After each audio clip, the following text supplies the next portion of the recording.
Hey, everybody. It's Brian with Fools and Sages for part number 9 of Creative Evolution by Henri Bergson, starting at page 263.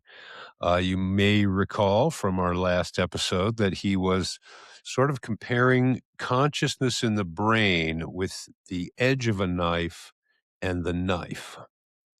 And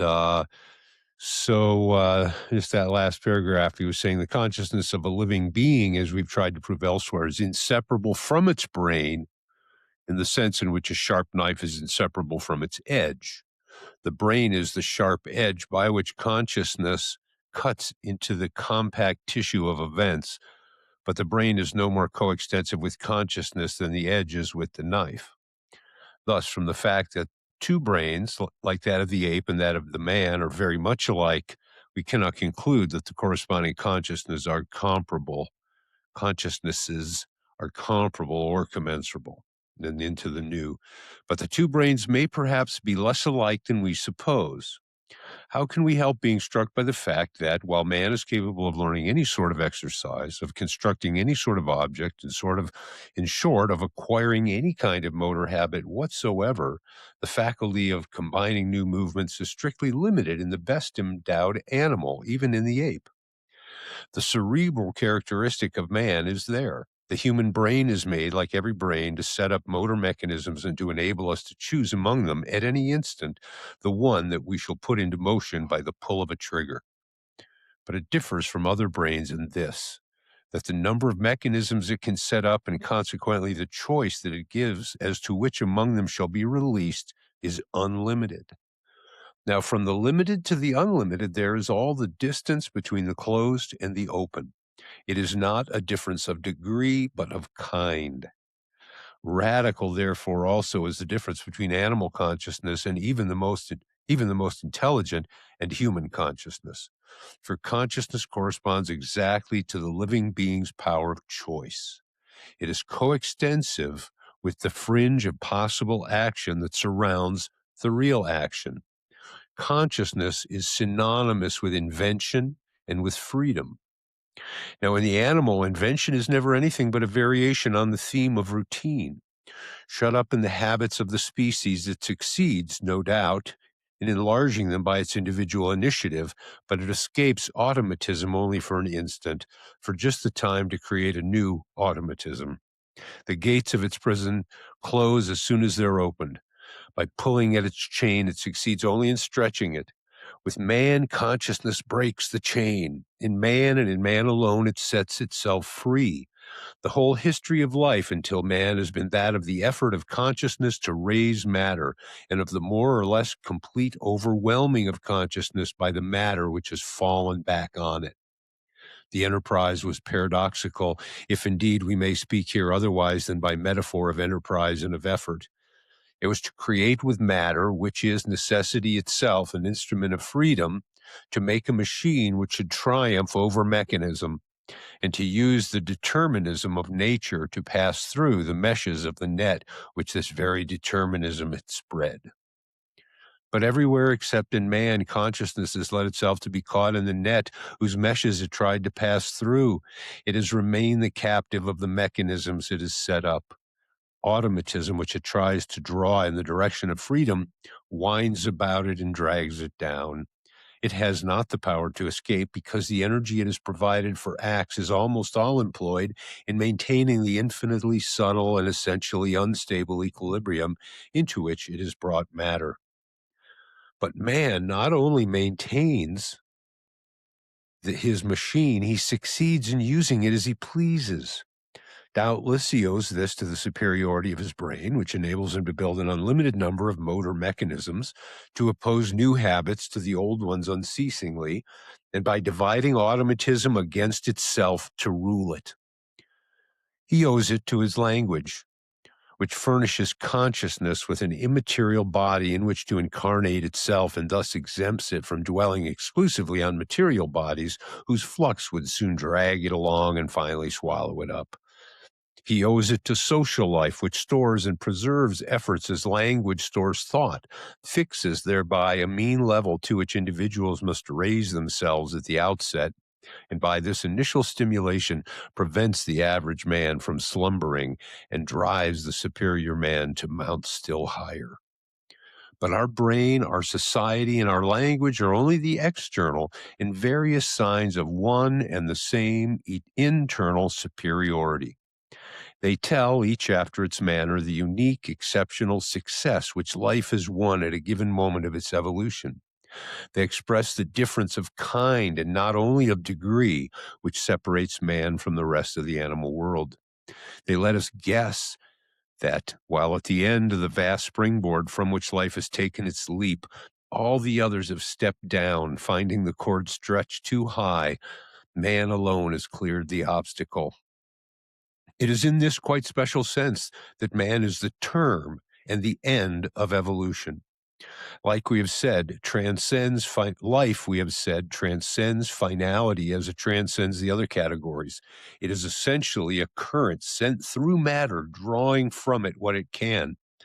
There has not, therefore, properly speaking, been any project or plan. On the other hand, it is abundantly evident that the rest of nature is not for the sake of man. We struggle like the other species. We have struggled against other species. Moreover, if the evolution of life had encountered other accidents in its course, if thereby the current of life had been otherwise divided, we should have been physically and morally far different from what we are. For these different reasons, it would be wrong to regard humanity, such as we have it before our eyes, as prefigured in the evolutionary movement. It cannot even be said to be the outcome of the whole of evolution, for evolution has been accomplished on several divergent lines, and while the human species is at the end of one of them, other lines have been followed with other species at their end. It is in a quite different sense that we hold humanity to be the ground of evolution. From our point of view, life appears in its entirety as an immense wave, which, starting from a center, spreads outwards, and which, on almost the whole of its circumference, is stopped and converted into oscillation. At one single point, the obstacle has been forced, the impulsion has passed freely. It is this freedom that the human form registers. Everywhere but in man, consciousness has had to come to a stand. In man alone, it is kept on its way. Man then continues the vital movement indefinitely, although he does not draw along with him all that life carries in itself. On other lines of evolution, there have traveled other tendencies which life implied, and of which, since everything interpenetrates, man has doubtless kept something, but of which he has kept only very little. It is as if a vague and formless being, whom we may call as we will man or Superman, had sought to realize himself and had succeeded only by abandoning a part of himself on the way.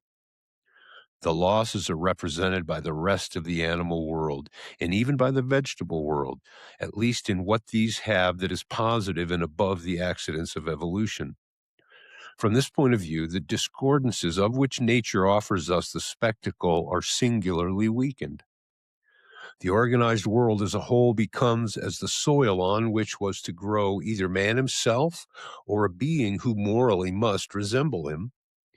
The animals, however distant they may be from our species, however hostile to it, have none the less been useful traveling companions on whom consciousness has unloaded whatever encumbrances it was dragging along, and who have enabled it to rise in man to heights from which it sees an unlimited horizon open again before it. It is true that it has not only abandoned cumbersome baggage on the way, it has also had to give up valuable goods. Consciousness in man is preeminently intellect. It might have been, it ought, so it seems to have been also intuition. Intuition and intellect represent two opposite directions of the work of consciousness. Intuition goes in the very direction of life. Intellect goes in the inverse direction and thus finds itself naturally in accordance with the movement of matter. A complete and perfect humanity would be that in which these two forms of conscious activity should attain their full development. And between this humanity and ours, we may conceive any number of possible stages corresponding to all the degrees imaginable of intelligence and of intuition. In this lies the part of contingency in the mental structure of our species. A different evolution might have led to a humanity either more intellectual still or more intuitive. In the humanity of which we are a part, intuition is, in fact, almost completely sacrificed to intellect. It seems that to conquer matter and to reconquer its own self, consciousness has had to exhaust the best part of its power. This conquest, in the partial conditions in which it has been accomplished, has required that consciousness should adapt itself to the habits of matter and concentrate all its attention on them, in fact, determine itself more especially as intellect. Intuition is there, however, but vague and above all, discontinuous. It is a lamp almost extinguished, which only glimmers now and then for a few moments at most.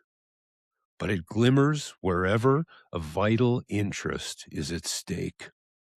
On our personality, on our liberty, on the place we occupy in the whole of nature, on our origin, perhaps also on our destiny, it throws a light, feeble and vacillating, but which nonetheless pierces the darkness of the night in which the intellect leaves us. These fleeting intuitions which light up their object only at distant intervals, philosophy ought to seize, first to sustain them, then to expand them, and so unite them together. The more it advances in this work, the more will it perceive that intuition is mind itself, and in a certain sense, life itself. The intellect has been cut out of it by a process resembling that which has generated matter. Thus it is revealed the unity of the spiritual life. Thus is revealed the unity of the spiritual life. We recognize it only when we place ourselves in intuition in order to go from intuition to the intellect. For from the intellect, we shall never pass to intuition. Philosophy introduces us thus into the spiritual life, and it shows us at the same time the relation of the life of the spirit to that of the body. The great error of the doctrines on the spirit has been the idea that by isolating the spiritual life from all the rest, by suspending it in space as high as possible above the earth, they were placing it beyond attack, as if they were not thereby simply exposing it to be taken as an effective mirage. Certainly they're right to listen to conscience when conscience affirms human freedom, but the intellect is there which says that the cause determines its effect, that like conditions like, that all is repeated and that all is given. They're right to believe in the absolute reality of the person and in his independence towards matter, but science is there which shows the interdependence of conscious life and cerebral activity. They're right to attribute to man a privileged place in nature, to hold that the distance is infinite between the animal and man. But the history of life is there which makes us witness the genesis of species by gradual transformation, and seems thus to reintegrate man in animality. When a strong instinct assures the probability of personal survival, they're right not to close their ears to its voice. But if there exists, quote, souls, unquote, capable of an independent life, whence do they come? When and how and why do they enter into this body, which we see arise quite naturally from a mixed cell derived from the bodies of its two parents? All these questions will remain unanswered. A philosophy of intuition will be a negation of science, will be sooner or later swept away by science if it does not resolve to see the life of the body just where it really is, on the road that leads to the life of the spirit. But it will then no longer have to do with definite living beings. Life as a whole, from the initial impulsion that thrust it into the world, will appear as a wave which rises and which is opposed by the descending movement of matter. On the greater part of its surface, at different heights, the current is converted by matter into a vortex.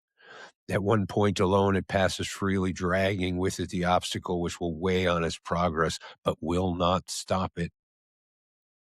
At this point is humanity. It is our privileged situation.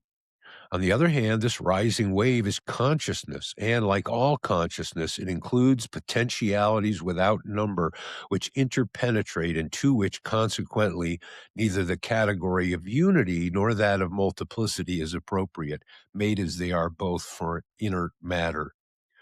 the matter that it bears along with it and in the interstices of which it inserts itself alone can divide it into distinct individualities. On flows the current running through human generations, subdividing itself into individuals. This subdivision was vaguely indicated in it, but could not have been made clear without matter. Thus, souls are continually being created, which nevertheless, in a certain sense, pre-existed. They're nothing else than the little rills into which the great river of life divides itself, flowing through the body of humanity. The movement of the stream is distinct from the riverbed, although it must adopt its winding course. Consciousness is distinct from the organism it animates, although it must undergo its vicissitudes. As the possible actions which a state of consciousness indicates are at every instance beginning to be carried out in the nervous centers, the brain underlines at every instant the motor indications of the state of consciousness. But the interdependency of consciousness and brain is limited to this: the destiny of consciousness is not bound up on that account with the destiny of cerebral matter. Finally, consciousness is essentially free. It is freedom itself, but it cannot pass through matter without settling on it, without adapting itself to it.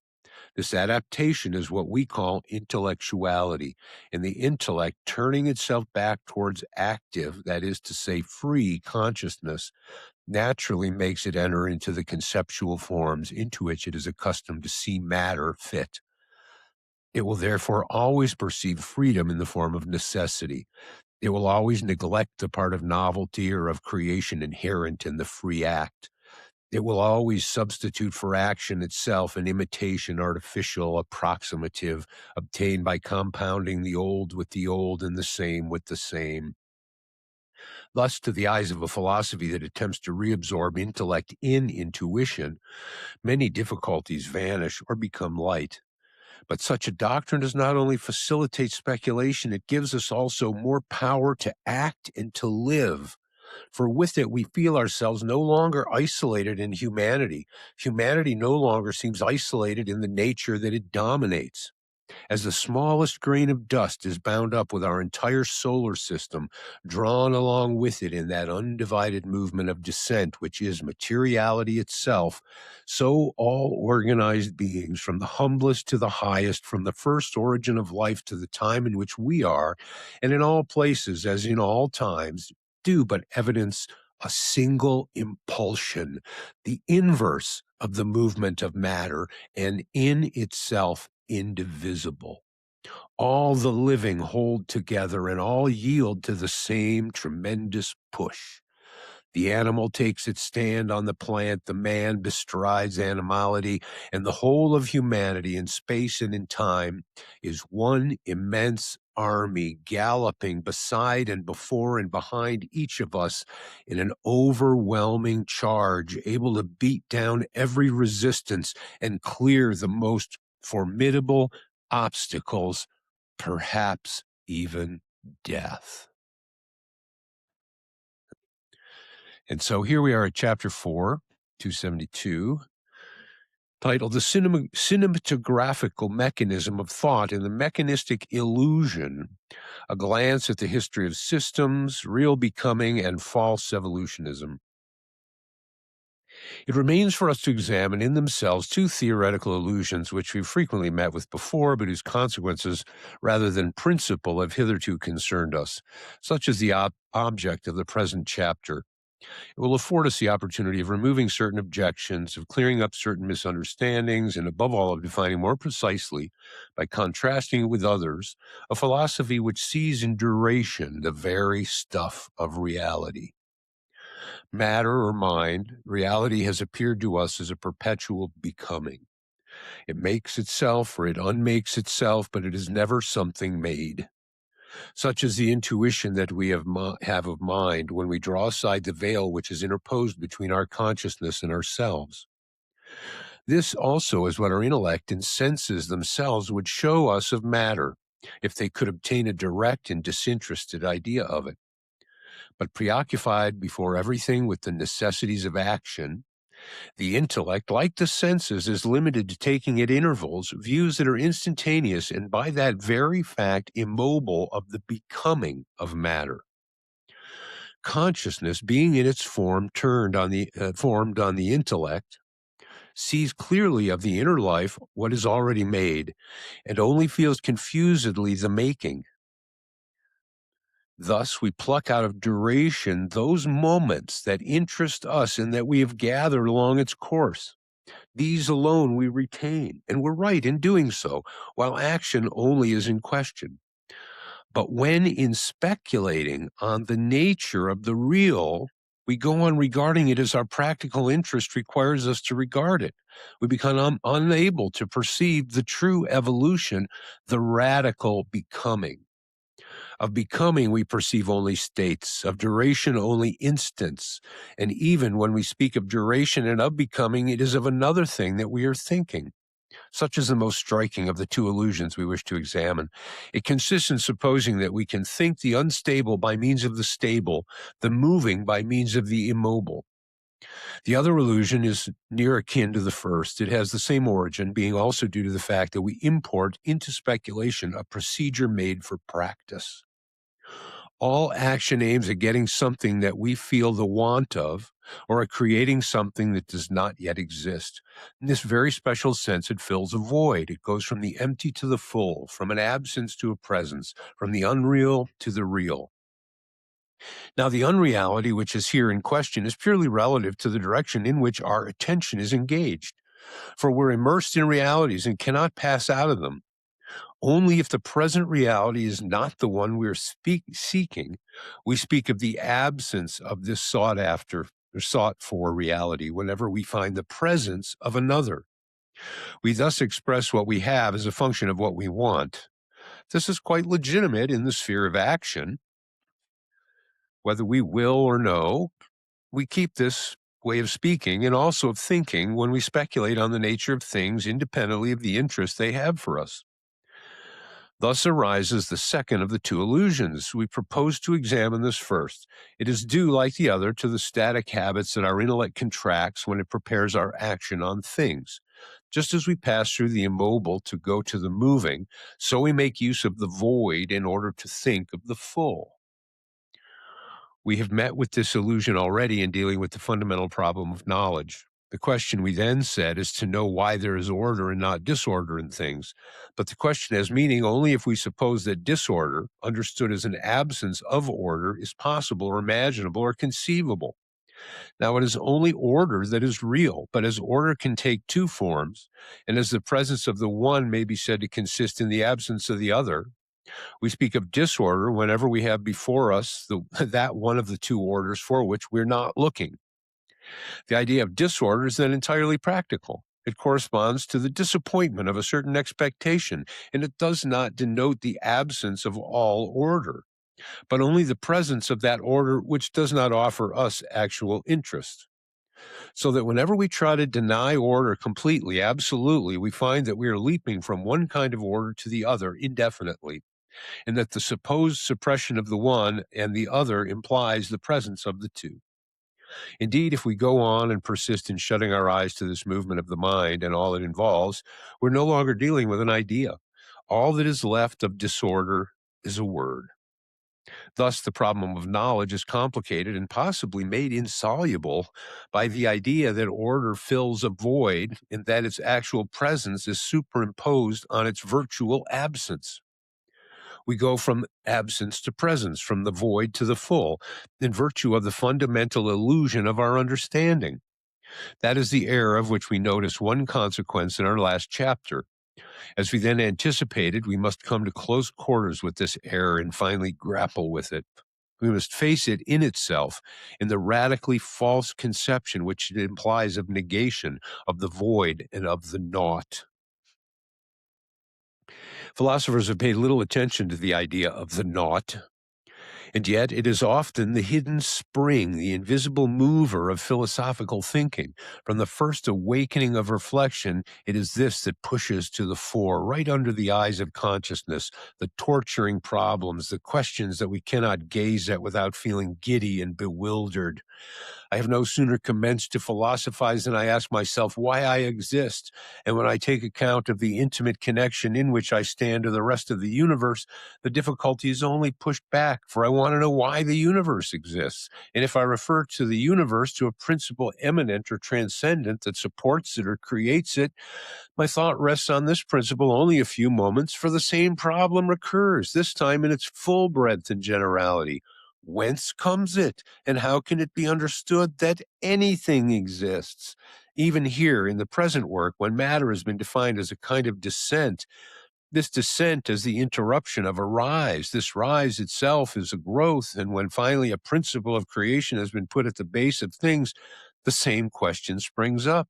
How? Why does this principle exist rather than nothing? Now, if I push these questions aside and go straight to what hides behind them, this is what I find. Existence appears to me like a conquest over naught. I say to myself that there might be, that indeed there ought to be nothing, and I then wonder that there is something. Or I represent all reality extended on nothing as on a carpet. At first was nothing, and being is come by superaddition to it. Or yet again, if something has always existed, nothing must always have served as its substratum or receptacle, and is therefore eternally prior.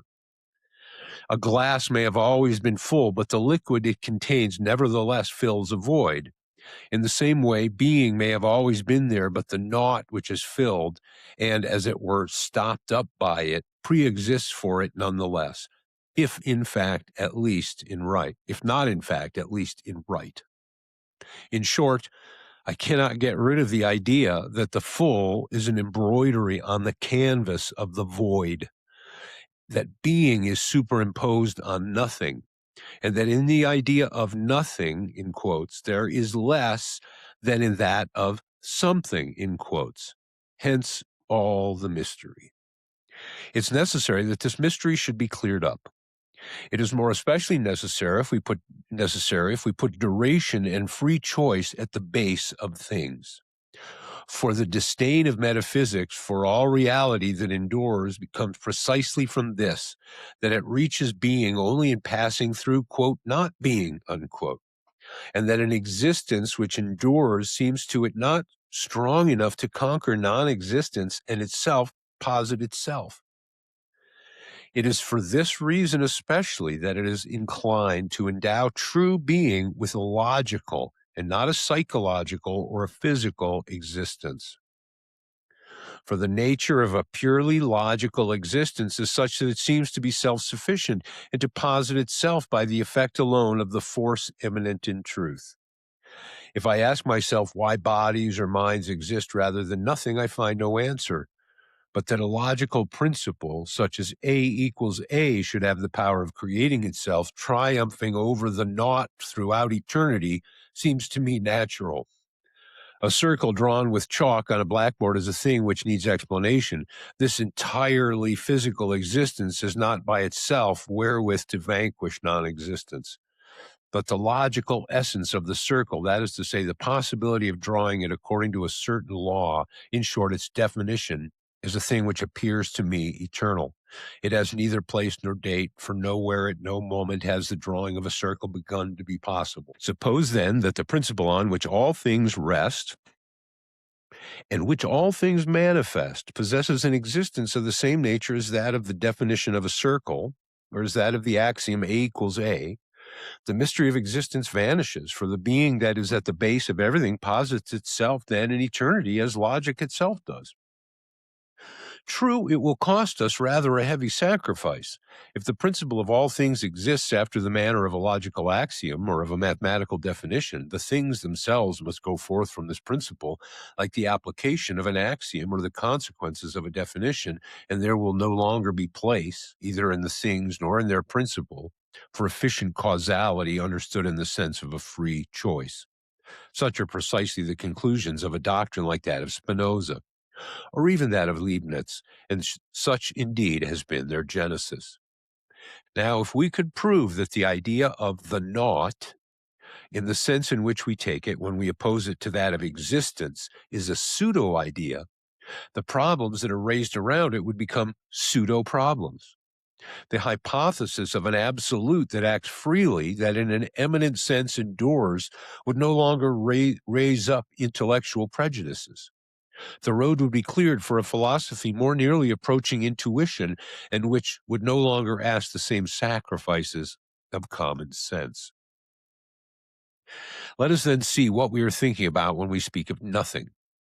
To represent nothing, we must either imagine it or conceive it. Let us examine what this image or this idea may be. First, the image. I'm going to close my eyes, stop my ears, extinguish one by one the sensations that come to me from the outer world. Now it is done. All my perceptions vanish. The material universe sinks into silence and the night. I subsist, however, and cannot help myself subsisting. I'm still there with the organic sensations which come to me from the surface and from the interior of my body, with the recollections which my past perceptions have left behind them, nay, with the impression, most positive and full, of the void I have just made about me.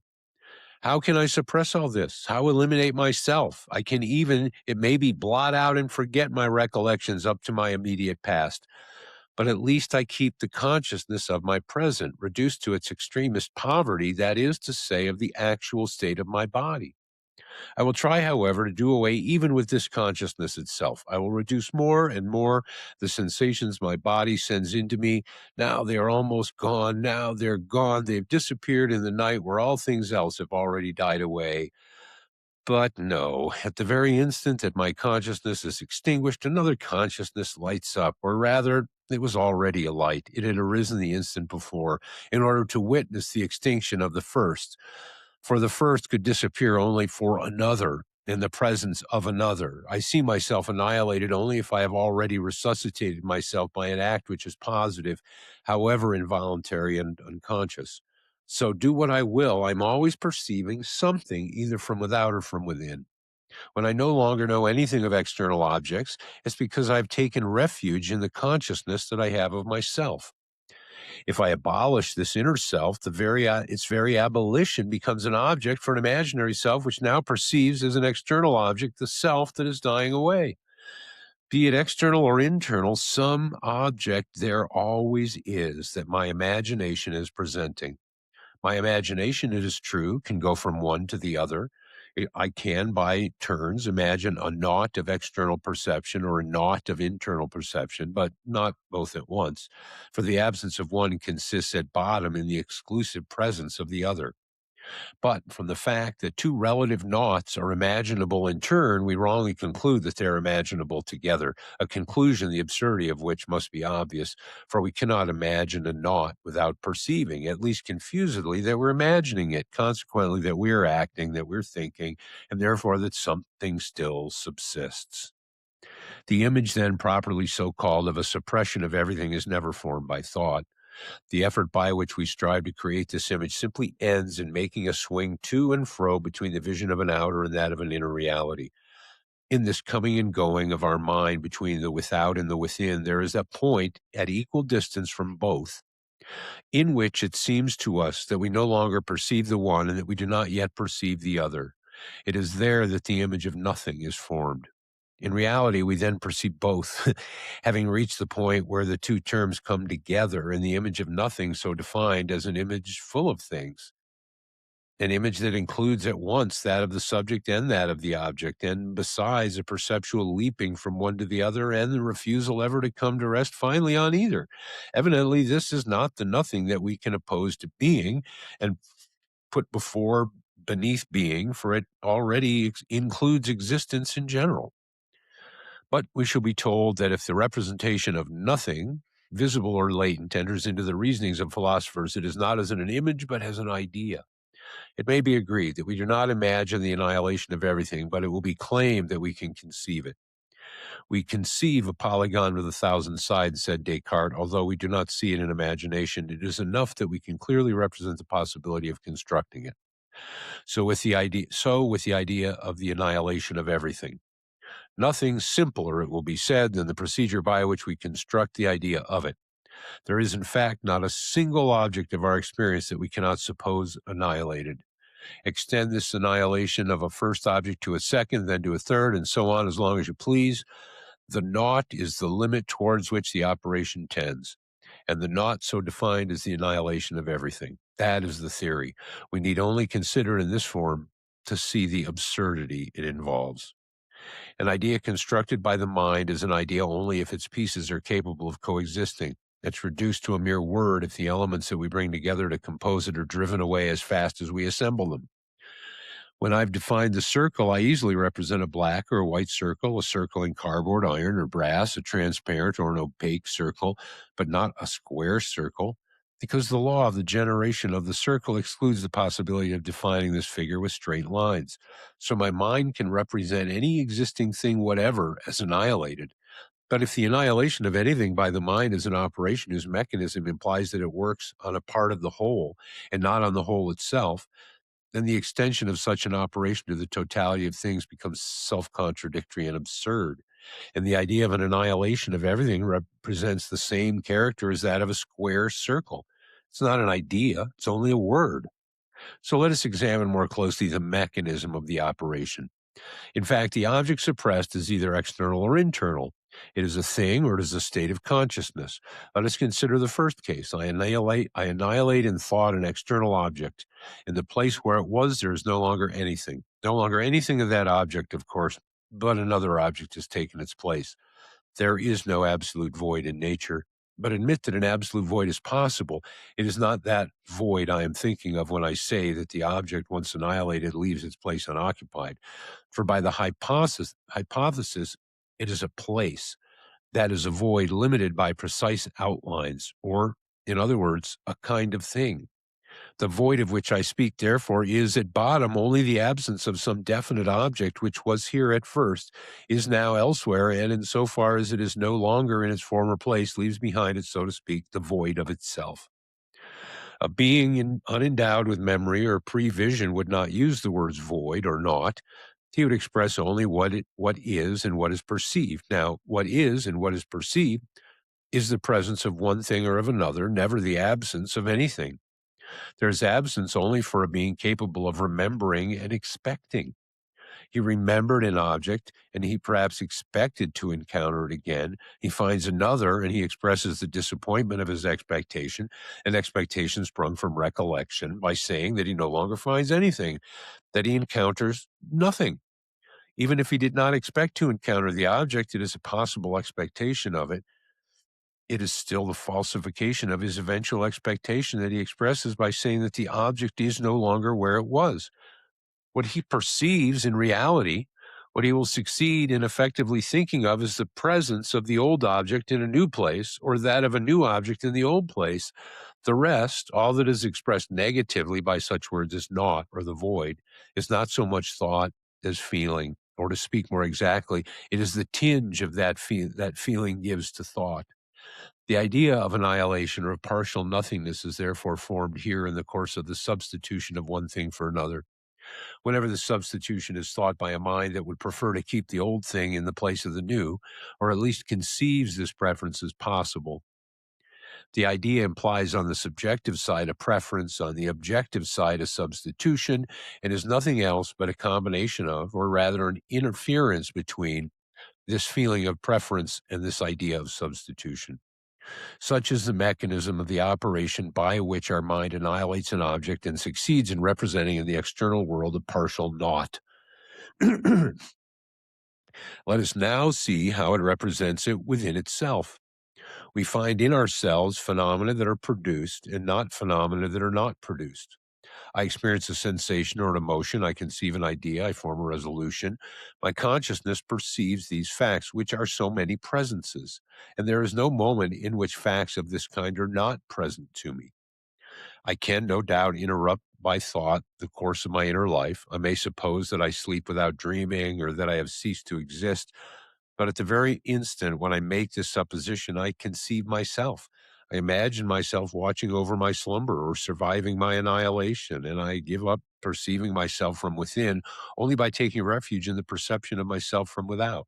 That is to say that here again, the full always succeeds the full, and that an intelligence was only intelligence that had neither regret nor desire, whose movement was governed by the movement of its object, could not even conceive an absence or a void. The conception of a void arises here when consciousness, lagging behind itself, remains attached to the recollection of an old state when another state is already present.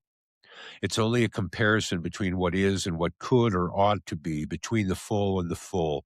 In a word, whether it be a void of matter or a void of consciousness, the representation of the void is always a representation which is full and which resolves itself on analysis into two positive elements: the idea, distinct or confused, of a substitution, and the feeling, experienced or imagined, of a desire or a regret.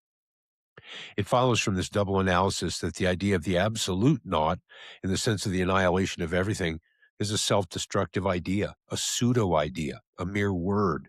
If suppressing a thing consists in replacing it by another, if thinking the absence of one thing is only possible by the more or less explicit representation of the presence of some other thing, if, in short, annihilation signifies before anything else substitution, the idea of an annihilation of everything is as absurd as that of a square circle.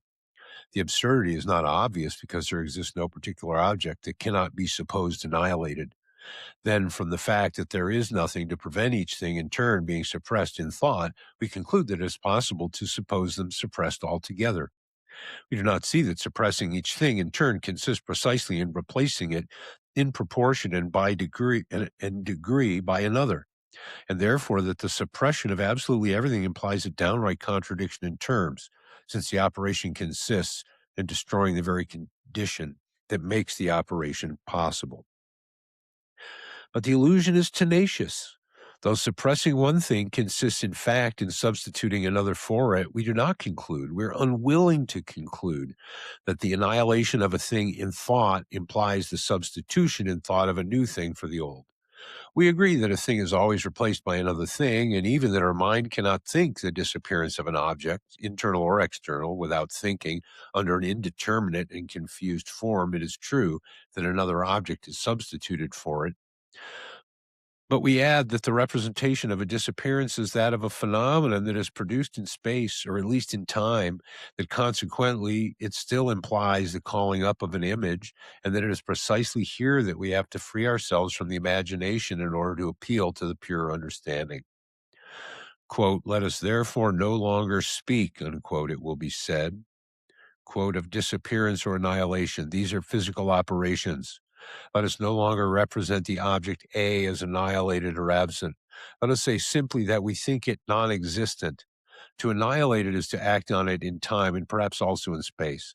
It is to accept consequently the condition of spatial and temporal existence, to accept the universal connection that binds an object to all others and prevents it from disappearing without being at the same time replaced. But we can free ourselves from these conditions. All that is necessary is that by an effort of abstraction, we should call up the idea of the object A by itself, that we should agree first to consider it as existing, and then by a stroke of the intellectual pen, blot out the clause. The object will then be, by our decree, non-existent. Very well, let us strike out the clause. We must not suppose that our pen stroke is self-sufficient, that it can be isolated from the rest of things. We shall see that it carries with it, whether we will or no, all that we tried to abstract from. Let us compare together the two ideas, the object A supposed to exist and the same object supposed non-existent. The idea of the object A, supposed existent, is the representation, pure and simple, of the object A, for we cannot represent an object without attributing to it, by the very fact of representing it, a certain reality. Between thinking an object and thinking it existent, there is absolutely no difference.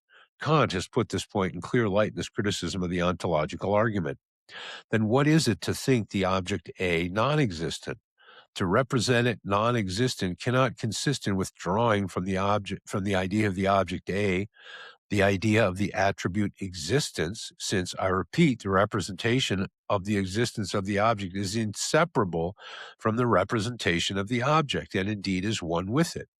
To represent the object A non-existent can only consist, therefore, in adding something to the idea of this object.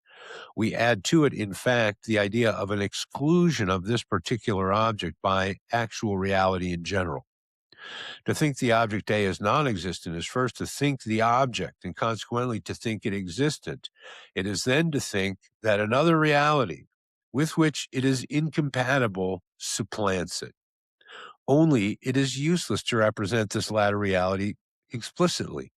We're not concerned with what it is. It's enough for us to know that it drives out the object A, which alone is of interest to us. That is why we think of the expulsion rather than the cause which expels. But this cause is nonetheless present to the mind. It is there in the implicit state, that which expels being inseparable from the expulsion, as the hand which drives the pen is inseparable from the pen stroke. The act by which we declare an object unreal, therefore, posits the existence of the real in general. In other words, to represent an object as unreal cannot consist in depriving it of every kind of existence, since the representation of an object is necessarily that of the object existing. Such an act consists simply in declaring that the existence attached by our mind to the object and inseparable from its representation is an existence wholly ideal, that of a mere possible. But the ideality of an object and the simple possibility of an object have meaning only in relation to a reality that drives into the region of the ideal, or of the merely possible, the object which is incompatible with it. Suppose the stronger and more substantial existence annihilated. It is the attenuated and weaker existence of the merely possible that becomes reality itself, and you will no longer be representing the object that is non-existent. In other words, and however strange our assertion may seem, there is more and not less in the idea of an object conceived as non-existing than in the idea of the same object conceived as existing. I'll read that again. In other words, however strange our assertion may seem, there is more and not less in the idea of an object conceived as non-existing than in the idea of the same object conceived as existing. For the idea of the object not existing is necessarily the idea of the object existing with, in addition, the representation of an exclusion of this object by the actual reality taken in block. But it will be claimed that our idea of the non-existent is not yet sufficiently cut loose from every imaginative element, that it is not negative enough. Quote, no matter, unquote, we shall be told, quote, though the unreality of a thing consists in its exclusion by other things, we want to know nothing about that. Are we not free to direct our attention where we please and how we please? Well, then, after having called up the idea of an object, and thereby, if you will, have it so, supposed it existent, we shall merely couple to our affirmation a not, and that will be enough to make us think it not existent. This is an operation entirely intellectual, independent of what happens outside the mind. So let us think of anything, or let us think of the totality of things, and then write in the margin of our thought the not, which prescribes the rejection of what it contains. We annihilate everything mentally by the mere fact of decreeing its annihilation. Here we have it, the very root of all the difficulties and errors with which we are confronted is to be found in the power ascribed here to negation. We represent negation as exactly symmetrical with affirmation. We imagine that negation, like affirmation, is self-sufficient, so that negation, like affirmation, would have the power of creating ideas with this sole difference that they would be negative ideas. By affirming one thing and then another and so on ad infinitum, I form the idea of all. So by denying one thing and then other things, finally by denying all, I arrive at the idea of nothing. But it is just this assimilation which is arbitrary. We fail to see that while affirmation is a complete act of the mind which can succeed in building up an idea, negation is but the half of an intellectual act of which the other half is understood, or rather put off to an indefinite future. We fail to see that while affirmation is a purely intellectual act, there enters into negation an element which is not intellectual, and that it is precisely to the intrusion of this foreign element that negation owes its specific character. To begin with the second point, let us note that to deny always consists in setting aside a possible affirmation. Negation is only an attitude taken by the mind towards an eventual affirmation. When I say this table is black, I'm speaking of the table. I've seen it black, and my judgment expresses what I have seen. But if I say this table is not white, I surely do not express something I have perceived, for I have seen black and not an absence of white. It is therefore at bottom not on the table itself that I bring this judgment to bear, but rather on the judgment that would declare the table white. I judge a judgment and not the table. The proposition, this table is not white, implies that you might believe it white, that you did believe it such, or that I was going to believe it such. I warn you or myself that this judgment is to be replaced by another, which it is true I leave undetermined. Thus, while affirmation bears directly on the thing, negation aims at the thing only indirectly through an interposed affirmation. An affirmative proposition expresses a judgment on an object. A negative proposition expresses a judgment on a judgment. Negation, therefore, differs from affirmation properly so called in that it is an affirmation of the second degree. It affirms something of an affirmation which itself affirms something of an object. But it follows at once from this that negation is not the work of pure mind, I should say of a mind placed before objects and concerned with them alone. When we deny, we give a lesson to others, or it may be to ourselves. We take to task an interlocutor, real or possible, whom we find mistaken and whom we put on his guard. He was affirming something, we tell him he ought to affirm something else, though without specifying the affirmation which must be substituted. There's no longer then simply a person and an object. There is, in the face of the object, a person speaking to a person, opposing him and aiding him at the same time. There is a beginning of society. Negation aims at someone, and not only like a purely intellectual operation at something. It is of a pedagogical and social nature. It sets straight, or rather warns the person warned and sets straight, being possibly, by a kind of doubling, the very person that speaks. So much for the second point. Now for the first. We said that negation is but the half of an intellectual act, of which the other half is left indeterminate. I pronounce the negative proposition, this table is not white. I mean that you ought to substitute for your judgment, the table is white, another judgment. I give you an admonition, and the admonition refers to the necessity of a substitution. As to what you ought to substitute for your affirmation, I tell you nothing. It's true. This may be because I do not know the color of the table, but it is indeed even more because the white color is that alone that interests us for the moment, so that I only need to tell you that some other color will have to be substituted for white without having to say which.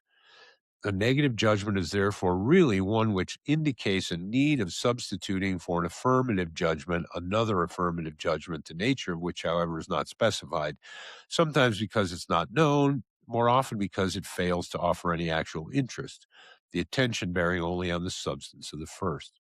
Thus, whenever I add a not to an affirmation, whenever I deny, I perform two very definite acts. One, I interest myself in what one of my fellow men affirms, or in what he was going to say, or in what might have been said by another me whom I anticipate. And two, I announce that some other affirmation, whose content I do not specify, will have to be substituted for the one I find before me. Now, in neither of these two acts is there anything but affirmation. The sui generis character of negation, made by itself, sui generis, is due to superimposing the first of these acts upon the second. That the it is in vain, then, that we attribute to negation the power of creating ideas sui generis, symmetrical with those that affirmation creates, and directed in a contrary sense. No idea will come forth from negation, for it has no other content than that of the affirmative judgment which it judges. To be more precise, let us consider an existential instead of an attributive judgment. If I say the object A does not exist, I mean by that first that we might believe that the object A exists. How indeed can we think of the object A without thinking it existing? And once again, what difference can there be between the idea of object A existing and the idea pure and simple of the object A? Therefore, merely by saying the object A, I attribute to it some kind of existence, though it be that of a mere possible, that is to say, of a pure idea. And consequently, in the judgment, the object A is not. There is at first an affirmation such as the object A has been, or the object A will be, or more generally, the object A exists at least as a mere possible. Now, when I add the two words is not, I can only mean that if we go further, if we erect a possible object into a real object, we shall be mistaken, and that the possible of which I am speaking is excluded from the actual reality as incompatible with it. Judgments that posit the non existence of a thing are therefore judgments that formulate a contrast between the possible and the actual, that is, between two kinds of existence, one thought and the other found, where a person, real or imaginary, wrongly believes that a certain possible is realized. Instead of this possible, there is a reality that differs from it and rejects it. The negative judgment expresses this contrast, but it expresses the contrast in an intentionally incomplete form because it is addressed to a person who is supposed to be interested exclusively in the possible that is indicated and is not concerned to know by what kind of reality the possible is replaced. The expression of the substitution is therefore bound to be cut short. Instead of affirming that a second term is substituted for the first, the attention which was originally directed to the first term will be kept fixed upon it and upon it alone. And without going beyond the first, we shall implicitly affirm that a second term replaces it in saying that the first is not. We shall thus judge a judgment instead of judging a thing. We shall warn others or warn ourselves of a possible error instead of supplying positive information. Suppress every intention of this kind, give knowledge back its exclusively scientific or philosophical character. Suppose, in other words, that reality comes itself to inscribe itself on a mind that only cares for things and is not interested in persons. We shall affirm that such or such a thing is. We shall never affirm that such a thing is not. How comes it then that affirmation and negation are so persistently put on the same level and endowed with an equal objectivity? How comes it that we have so much difficulty in recognizing that negation is subjective, artificially cut short, relative to the human mind, and still more to the social life? The reason is, no doubt, that both negation and affirmation are expressed in propositions, and that any proposition being formed of words which symbolize concepts is something relative to social life and to human intellect. Whether I say the ground is damp or the ground is not damp, in both cases, the term ground and damp are concepts more or less artificially created in the mind of men, extracted by his free initiative from the continuity of experience. In both cases, the concepts are represented by the same conventional words. In both cases, we can say, indeed, that the proposition aims at a social and pedagogical end, since the first would propagate a truth as the second would prevent an error. From this point of view, which is that of formal logic, to affirm and to deny are indeed two mutually symmetrical acts, of which the first establishes a relation of agreement and the second a relation of disagreement between a subject and an attribute. But how do we fail to see that the symmetry is altogether external and the likeness superficial? Suppose language fallen into disuse, society dissolved, every intellectual initiative, every faculty of self-reflection and of self-judgment atrophied in man. The dampness of the ground will subsist nonetheless, capable of inscribing itself automatically in sensation and of sending a vague idea to the deadened intellect. The intellect will still affirm in implicit terms, and consequently, neither distinct concepts nor words, nor the desire of spreading the truth, nor that of bettering oneself are of the very essence of the affirmation. But this passive intelligence, mechanically keeping step with experience, neither anticipating nor following the course of the real, would have no wish to deny. It could not receive an imprint of negation, for once again, that which exists may come to be recorded, but the non-existence of the non-existing cannot.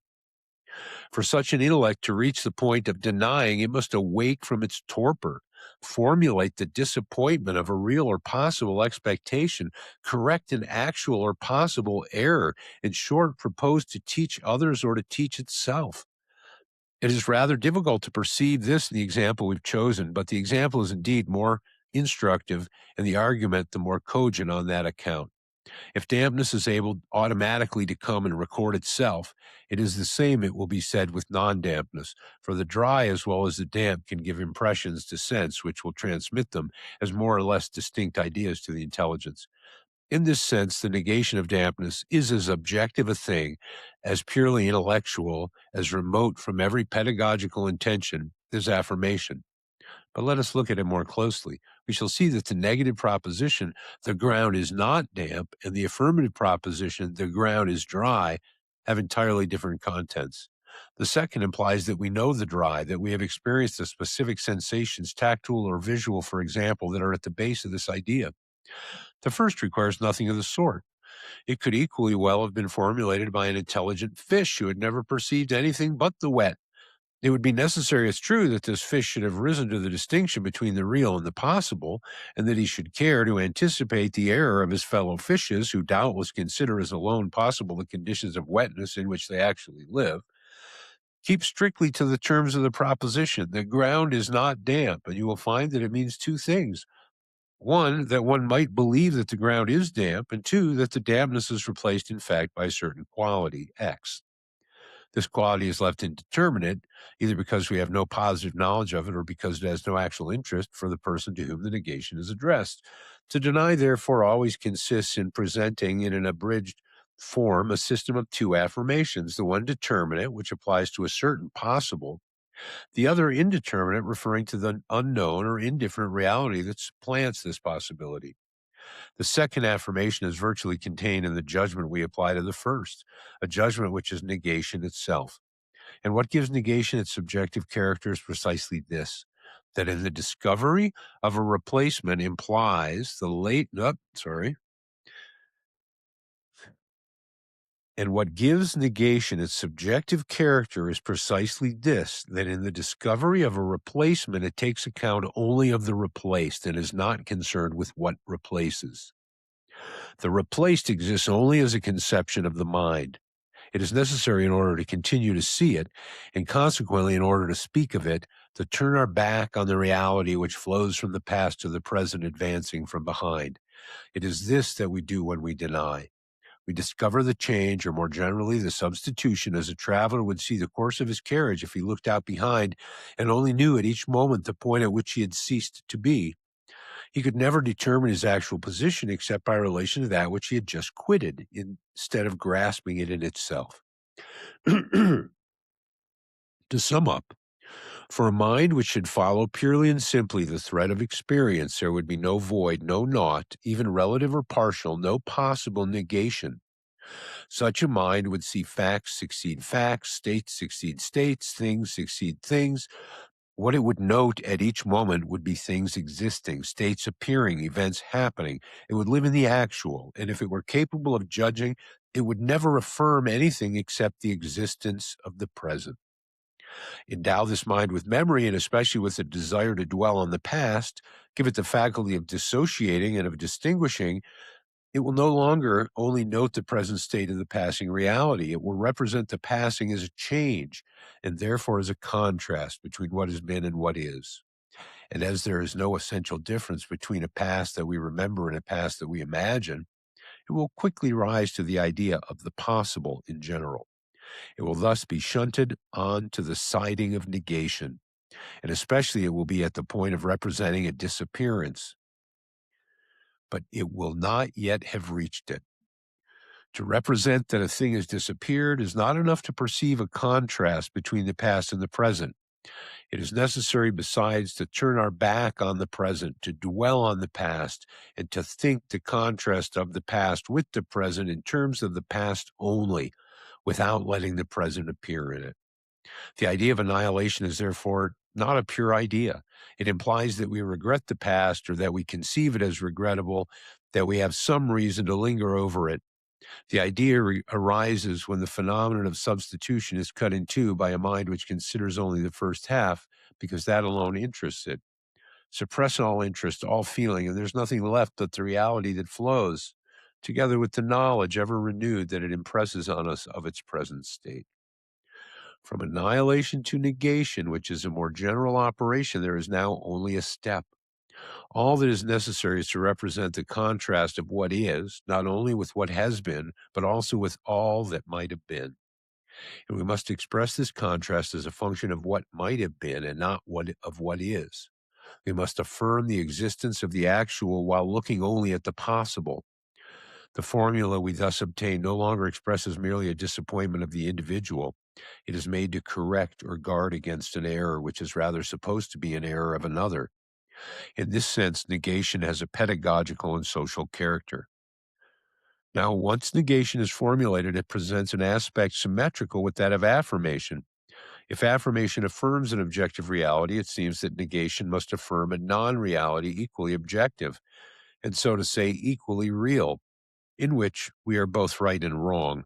Wrong because negation cannot be objectified insofar as it is negative. Right, however, in that the negation of a thing implies the latent affirmation of its replacement by something else, which we systematically leave on one side. But the negative form of negation benefits by the affirmation at the bottom of it.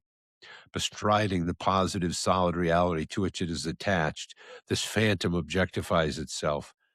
Thus is formed the idea of the void or of a partial naught, a thing being supposed to be replaced not by another thing, but by a void which it leaves, that is, by the negation of itself. Now, as this operation works on anything whatever, we suppose it performed on each thing in turn and finally on all things in block. We thus obtain the idea of absolute nothing. If now we analyze this idea of nothing, we find that it is at bottom the idea of everything, together with a movement of the mind that keeps jumping from one thing to another, refuses to stand still, and concentrates all its attention on this refusal by never determining its actual position except by relation to that which it has just left. It is therefore an idea eminently comprehensive and comprehensive as the idea of all, to which it is very closely akin. How then can the idea of naught be opposed to that of all? Is it not plain that this is to oppose the full to the full, and that the question, why does something exist, is consequently without meaning, a pseudo problem raised about a pseudo idea? Yet we must say once more why this phantom of a problem haunts the mind with such obstinacy. In vain do we show that in the idea of an annihilation of the real, there is only the image of all realities expelling one another endlessly in a circle. In vain do we add that the idea of non-existence is only that of an expulsion of an imponderable existence, or a, quote, merely possible, unquote, existence by a more substantial existence, which would then be the true reality. In vain do we find in this sui generis form of negation an element which is not intellectual, negation being the judgment of a judgment, an admonition given to someone else or to oneself, so that it is absurd to attribute to negation the power of creating ideas of a new vis-a-vis ideas without content. In spite of all, the conviction persists that before things, or at least under things, there is nothing. If we seek the reason of this fact, we shall find it precisely in the feeling, in the social and, so to speak, practical element that gives a specific form to negation.